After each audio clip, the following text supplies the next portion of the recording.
يوتيوبرز نصبوا على متابعين هاي السنة واللي قبل سنة عمل بث مباشر لمدة شهر وقال انه 20% من التبرعات راح تروح لمدرسة هو راح يبنيها بدولة نيجيريا، والبث جاب له اكثر من 4 مليون دولار. بس فيش لا مدرسة ولا بطيخ، بالعكس قاعد عم بيتهرب من الموضوع. بس اذا فكر الموضوع خلص هون، فشوف هكتو وقر واللي انشهرت بمين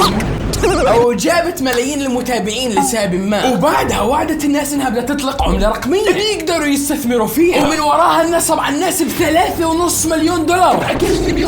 لانه فريقها كان شاري العملة بسعر جدا قليل وباعها وقت الاطلاق، ومن بعدها سمعتها تدمرت والكل قلب عليها. بس كلهم ما بيتقارنوا ابدا باليوتيوبر الثالث جاي مازين، واللي نصب على الناس باسم الاسلام لانه كان عنده قريب المليون متابع ومحتواه كله انه بيتبرع للناس بفلوس، وفجأة صار يحكي لمتابعينه عن الاستثمار الحلال وكيف بتقدر تطلع فلوس منه. بس للأسف كل فلوس الناس راحت لجيبه، والمبلغ طلع أكثر من 8 مليون دولار، ومن وراها انحبس 7 سنين. الله يحبسه بجهنم يا رب واشترك، لأنه من